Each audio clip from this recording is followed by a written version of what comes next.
할렐루야. 귀한 찬양으로 주님께서 영광 받으신 줄 믿습니다. 우리가 살아가는 인생은 연극과 같다고 말하기도 합니다. 인생은 한막의 드라마라고 할 수도 있습니다. 우리가 유명한 오페라를 보면 1막과 2막이 있는데 모든 연극의 클라이맥스는 2막에 연결되어 있습니다. 성비 급한 사람이 연극을 보거나 드라마를 볼 때 1막을 보고 그만 자리를 뜨게 되면 그 연극이나 오페라의 핵심을 알 수 없습니다. 그 모든 드라마나 그 오페라는 마지막 2막에 그 클라이맥스가 오는 것이죠. 인생도 그와 같다고 생각합니다. 인생은 1막, 2막 이렇게 연결되어 있는데 1막으로만 끝나는 것이 아니고 제2막에 인생이 있다, 이렇게 볼 수 있습니다. 대부분 성공적인 드라마나 작품, 또 성공적인 오케스트라는 후반부에 가서 모든 열정이 다 쏟아져 나타나게 되기 때문에 1막은 잘했다가 2막에 잘 못하면 그 작품은 성공할 수가 없습니다. 1막에 좀 허술해도 2막에 가서 멋지게 클라이맥스를 만들면 성공적인 작품이 될 수 있는데, 인생도 1막으로 끝나지 않기 때문에 2막을 어떻게 연결하느냐에 따라서 인생의 행복과 불행, 성공, 실패가 있지 않느냐, 그렇게 생각을 합니다.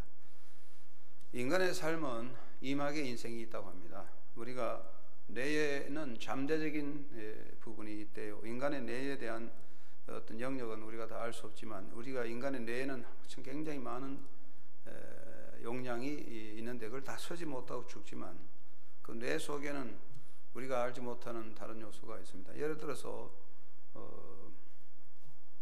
의사가 평생 의사로 살다가 어떤 교통사고를 당해가지고 뇌 충격을 받았는데, 뇌 수술을 하고 나서부터는 의사로서의 삶보다는 오히려 훌륭한 미술가, 그림을 그려서 그런 훌륭한 미술가로서 인생을 살게 되는 경우도 있습니다.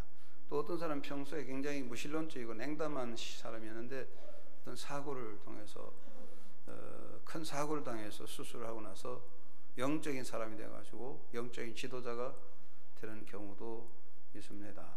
이런 것들은 평소에 전혀 없었던 부분들이 뇌 수술 이후에 새로운 삶이 연결된다는 거죠. 그것은 우리 뇌 속에는 제2의 새로운 어떤 모습이 잠재되어 있다, 그런 이야기겠죠.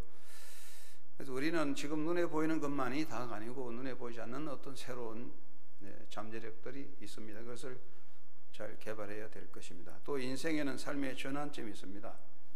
살아가다 보면 가치관의 전환, 인생관의 전환점을 통해서 전혀 새로운 삶으로 바뀌어갈 수가 있습니다. 물질적인 사람이 어떤 인생의 전환점을 통해서 영적인 사람으로 바뀔 수도 있고, 굉장히 포악한 사람이 어떤 인생의 전환점에서 양선한 사람이 되는 그런 삶의 전환점이 있고, 또 인간에게는 재기라는 게 있습니다. 다시 일어나는, 실패를 딛고 다시 성공해가는 그런 경우가 많습니다. 훌륭한 운동선수나 훌륭한 사회 성공적인 사람들은 어려운 역경을 극복하고 재기함으로, 새로 일어남으로써 훌륭한 인격을 만들어 삶을 이룬 사람들이 대단히 많은 거죠.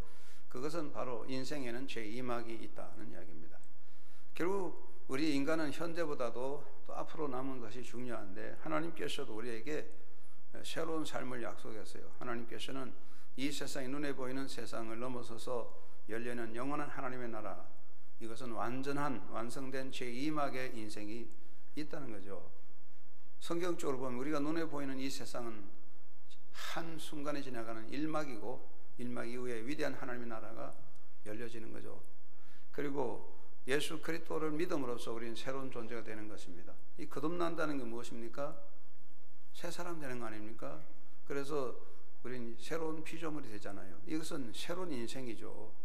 옛 사람이 죽고 새 사람으로 태어나는, 예수 그리스도 안에서의 중생은 새로운 인생을 사는, 제2인생을 사는 삶이라고 할 수가 있죠.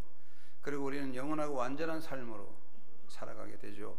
그래서 우리 인생의 육체 죽음은 한 단계, 한 과정이 끝나고 영원한 세계로의 하나의 전환점이라고, 터닝 포인트라고 말하게 됩니다.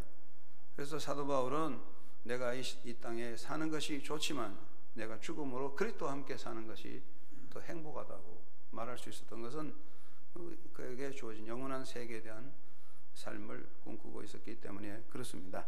그래서 믿음의 사람들은 죽음을 끝나는 것이 아니라 새로운 세계를 향한 시작으로 받아들이게 됩니다. 인생에는 눈에 보이는 1막 아닌 제2막이 있다는 것을 알 수가 있습니다.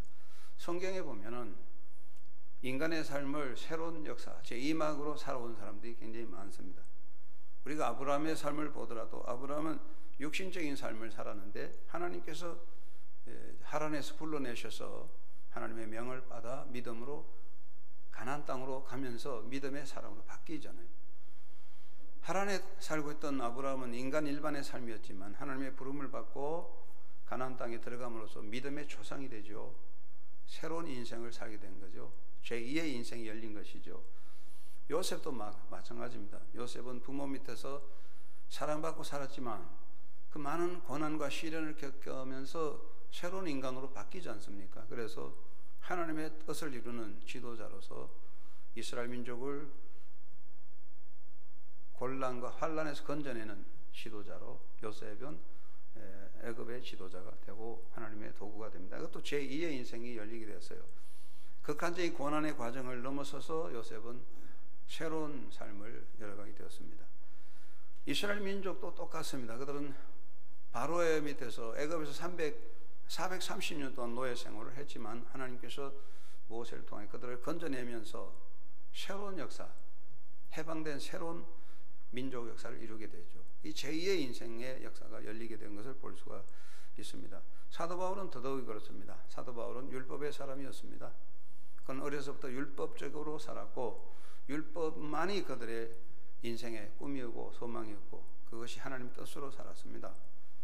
율법을 위해서 전 생명을 다 바쳤지만 예수님이 사도 바울을 불러내셔서 그는 율법의 삶에서 해방된 복음의 사람이 됐어요.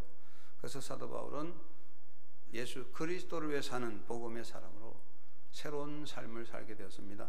제2의 인생을 살았어요. 그러면 아브라함이나 요셉이나 모세나 사도 바울의 삶에서 1막 인생이 중요한 게 아니거든요. 1막 인생은 제2막을 위한 준비였던 것입니다. 새로운 하나님이 열어주신 제2막 인생이 더 위대한 것이었습니다. 특별히 모세가 이스라엘 민족을 건져내는 역사, 그는 인간적으로 살았지만 광야 시련을 겪으면서 이스라엘 민족을 해방하는 해방자의 삶을 살아온 그의 나머지 인생은 정말 위대한 역사를 만들어낸 거죠. 1막의 인생이 중요한 거 아니하고 2막의 인생이 더 중요했던 것입니다. 그러면 여기 나오는 아브라함이나 요셉이나 모세나 사도 바울의 삶의 2막의 인생의 특성이 무엇입니까? 첫째는 주도권의 변화입니다. 자기 주도적인 인생이 하나님 주도의 인생으로 바뀐 거예요.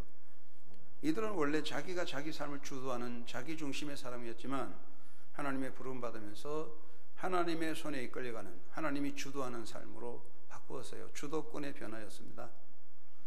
내가 나를 이끌어가는 삶이 아니라 하나님의 손에 이끌림 받는 삶으로 살아오는 그것이 바로 이들의 인생의 제2막의 인생이었습니다. 그리고 이들은 인간의 힘이 아닌 하나님 은혜로 사는 삶으로 바뀌었습니다. 사람은 자기 힘으로 살아오고자 합니다. 사도 바울도 인간의 힘으로 인간의 노력으로 의를 얻는 율법적인 의를 꿈꾸었지만 하나님의 선택받은 하나님의 자녀가 되고 예수 그리스도의 종이 될 때 은혜로 사는 사람이 됐어요. 나는 은혜로 살고 내가 나의 나됨은 하나님 은혜라고 했어요. 사도 바울은 율법의 사람이었습니다. 인간의 힘으로 율법을 이루어 의로워짐을 얻으려고 했지만 바꾸어졌어요. 인간의 노력이 아닌 은혜로 사는, 은혜로 의롭다함을 얻는 구원의 길로 바꾸는 은혜의 사람이 됐어요. 그리고 이들은 성령의 지배를 받았어요. 인간의 욕망대로 사는 게 아니라 성령의 지배를 받았습니다. 사도 바울은 우리가 옛 사람이 죽고 하나님의 자녀가 되어서 이제는 성령의 이끌림을 받는다고 고백하고 있습니다. 그래서 제2막 인생은 어떤 인생이냐? 바로 자기 주도적인 인생이 하나님 주도적으로 바뀌고 인간의 힘으로 사는 사람이 은혜로 사는 사람이 되고 자기 마음대로 사는 사람이 성령의 이끌림을 받는 이런 삶의 변화가 제2막의 인생이라는 것입니다. 인간의 삶의 전환점은 매우 중요합니다. 많은 사람들이 병원에서 죽음의 사형 선고를 받아 깨어나기도 합니다. 또 죽을 수밖에 없는 병에서 건진받고 또 큰 사건을 통해서 생명을 건진받는 사람이 있습니다. 그러나 그 사람이 다 새로운 인생을 사느냐? 그렇지 않아요. 어떤 전환점이 주어졌지만 그들의 인생의 변화가 오지 않을 때는 1막의 인생에서 새로운 시대가 열리지 않습니다. 새로운 인생은 바로 하나님의 주권, 하나님의 주도하는 인생, 그리고 성령 안에서 은혜로 사는 인생, 성령의 지배받는 인생이 돼야 위대한 삶의 새 시대가 열린다는 것이거든요. 이게 인생의 제2막 인생이라는 것입니다. 우리 인생의 제2막 인생은 무엇입니까? 하나님이 주도하는 삶으로 살아가는 것입니다. 이제까지는 내가 나를 이끌어가고 내 주도적으로 내가 인생의 주인이 되어서 살아오고 자기를 세우고 자기 주장을 세우고 자기 욕구를 추구했다면 우리가 정말 복된 인생은 무엇입니까? 하나님의 주도 속에서 하나님은 내 인생의 주인이라는 주권의 변화가 필요합니다. 생명과 소유와 시간의 주인이 하나님을 고백하고 하나님은 내 인생의 주인이라는 주권을 완전히 하나님께 맡기는 것, 그것이 제2막의 인생이에요. 언제든지 우리가 정말 하나님에게 주권을 맡기고 하나님이 주도하는 인생으로 결단되면 위대한 삶은 열려지게 됩니다. 그리고 은혜로 사는 사람임을 고백하는 겁니다. 은혜로 사는 인생. 우리 믿는 사람은 맨날 입으로 하나님 은혜입니다. 그러지만 실제로 우리가 삶을 분석하면 은혜로 사는 게 아니에요. 자기 주장으로 자기 생각으로 사는 거예요. 자기 힘으로 사는 거예요. 자기 고집으로 사는 거예요. 말은 은혜로 하지만 전부 자기 생각과 자기 조건입니다. 그래서 자기 조건이 무너지거나 인간적인 조건이 깨지거나 인간적인 욕망이 이루어지지 않으면 우리 낙심하고 원망하고, 그것은 뭐냐면 은혜로 사는 게 아니에요. 실제로는 은혜가 아닌 자기 욕망으로 사는 거죠. 진짜 하나님의 은혜로 사는 제2막 인생은 사도 바울과 같이 나의 나됨은 은혜로 된 것입니다. 정말 은혜로 사는 고백적인 삶이 되어야 돼요. 사는 것이나 죽는 것이 내게 유익하다는 은혜적 고백이 있어야 됩니다.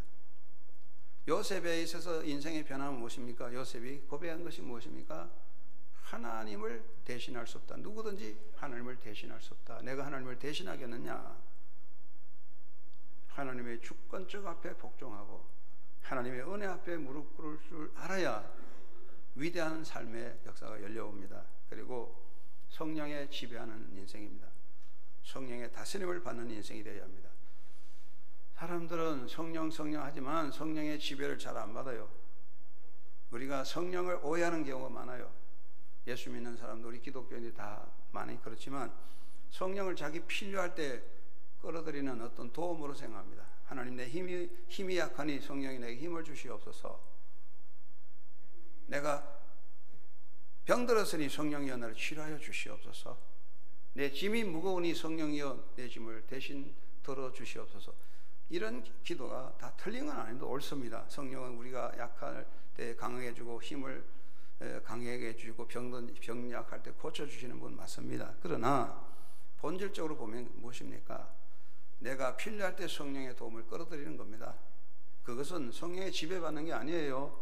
성령을 이용하려는 거죠. 내가 중심이 돼서 성령이 늘 내게 필요할 때마다 불러오는 것이고, 내가 잘나거나 내가 모든 일이 형통하면 내가 한 거죠. 내가 했다는 자기 중심이 되고 자기 자랑으로 끝나는 거죠. 성령의 지배받는 것은 성령에게 복종하는 거예요. 성령이 내 인생의 주인이 되는 거죠. 내 인생의 운전자가 성령이심을 고백하고 성령이 나를 다스려 주십시오. 성령의 지배를 받아서 살아갈 수 있는 그런 삶이 되어야 위대한 제2막 인생이 열린다고 저는 믿습니다. 예수를 몇 년 믿었습니까? 그게 중요하지는 않습니다. 나는 모태신앙입니다. 요하 세례 받았습니다. 그게 큰 중요한 건 아닙니다. 나는 목사입니다. 장로입니다. 권사입니다. 찬양대원입니다. 그게 중요하지 않아요. 정말 우리 인생의 주도권의 변화와 은혜에 대한 고백과 성령의 지배적인 삶에 대한 삶의 변화가 없이는 우리는 그대로 인생을 사는 거예요. 일막 인생을 그대로 끌고 가는 거죠. 허망하게 결국 망치고 인생을 결국 실패로 마치고 말 거예요. 내가 나를 주도하는 인생, 내 힘과 내 고집으로 내 주장으로 사는 인생, 그리고 나를 믿고 나를 기쁘게 하라 자기 만족을 추구하는 인생, 행복한 것 같죠. 그래서 명예를 얻을 수 있겠죠. 수단 방법을 다 동원해서 어떤 감투, 내가 원하는 어떤 세상적인 영화를 얻을 수 있겠죠. 그러나 분명히 역사는 자기 자신에게 심판이 됩니다. 하나님 앞에 설 때 다 우리는 내놓아야 됩니다. 뭐라고 말할 수 있습니까? 완전한 실패자입니다.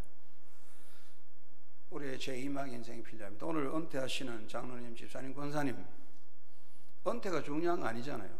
육신적 나이가 됐으니까 이제 내가 임무를 다 마쳤다. 사실은요, 조직이라는 것은 어떤 법도가 있어요. 그리고 또 어떤 직무라는 것은 책임이 강해요.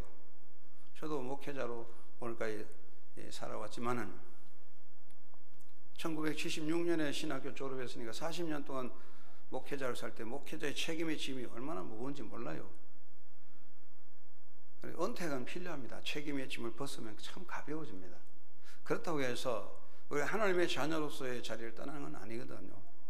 오늘 은퇴하시는 분은 어떤 의미에서 법적인 책임을 벗어주는 그런 의미에서 하나님의 은혜라고 생각할 수 있는데, 그 반면에 은퇴 이후가 제2막의 인생을 어떻게 살 거냐, 그게 중요하잖아요. 요즘은 평균 나이가 90이거든요. 대충 90은 살아요. 우리가 장례를 치를 때 얼마나 80에 돌아가셨습니다. 좀 아쉬운데 그렇게 하거든요. 90이 넘어야 장수하셨네. 근데 정식 90, 그럼 은퇴 70이 하니까 20년은 살아야 되잖아요. 20년이란 짧기도 보지만 긴 세월이에요. 20년을 어떻게 살아가야 되냐? 원망과 불평과 그렇게 살 수 없거든. 제2막 인생을 열어야 됩니다. 정말 젊어서 철이 없을 때는 내 마음대로 내 주장대로 고집도 세우고 혈기도 부려봤지만 다 헛된 일이거든요. 혈기가 통하지 않습니다. 내 고집대로 살아왔지만 열매가 없습니다. 행패를 부리고 싸워봤지만 얻은 게 무엇입니까? 길을 쓰고 명예를 얻고 감투를 얻어봤지만 감투 내려놓으면 아무것도 남는 게 없어요. 허망하기 짝이 없어요. 아무도 알아주지 않아요. 우리에게 정말 중요한 하나님 현존 앞에 서기 때문에 이제 제2막 인생이 필요합니다. 그것은 정말 하나님 앞에 복종해서 하나님의 이끄심을 받는, 하나님이 내 인생을 주도하는 인생이 되고, 정말 하나님 은혜로, 은혜 안에 그 은혜로 감사하고 성령의 이끄심을 받아서 성령의 일꾼이 되어 살아간다면 정말 일생은 1막보다 2막이 더 위대한 것입니다. 그렇다면 우리 2막은 위대한 것입니다. 어떻게 보면 인생은 70부터가 아닌가 이렇게 생각할 수 있습니다. 이제까지는 자식을 위해서 자기 욕망 때문에, 성공이라는 욕망 때문에 얼마나 애썼습니까? 젊을 때는 자녀 때문에, 또 어떤 책임감 때문에 생활에 그저 얽매여가지고, 그리고 또 명예를 얻어보겠다고 발버둥 쳐왔는데 70 지나면 그런 거 다 필요 없다고요. 다 내려놓고 정말로 바로 살아야 할 때고, 정말로 70 이후에는 제2막 인생을 열어야 됩니다. 정말 하나님의 주도적인 주권 앞에 복종하고 하나님 은혜 앞에 엎드려 감사하고 겸비하고, 그리고 성령의 이끄심을 받는다면 나이가 중요하지 않습니다. 하나님이 서실 때는 능력의 역사가 나타납니다. 법적으로는 우리의 직무가 끝났을지라도 하나님 앞에서 우리의 인생은 끝나지 않는 겁니다. 우리의 직무는 영원한 것입니다. 그래서 제2막 인생을 열어가게 되기 바랍니다. 오늘 은퇴하시는 장로님, 집사님, 권사님들 제2막 인생을 열어가시고, 협동권사로 임명받으신 분들 왜 이 직분이 주어졌겠습니까? 제2막 인생을 살으라고 이 직분을 주지 않았습니까? 앞으로 하나님 안에서 정말 새로운 인생을 열어가는 멋진 제2막 인생이 열려져서 하나님 앞에 서는 날까 영광스러운 멸류관을 쓸 수 있는 그런 복된 성도들, 또 복된 사람들, 그리고 우리 장로님, 집사님, 권사님들 되시기를 주의 이름으로 축원합니다. 하나님 아버지,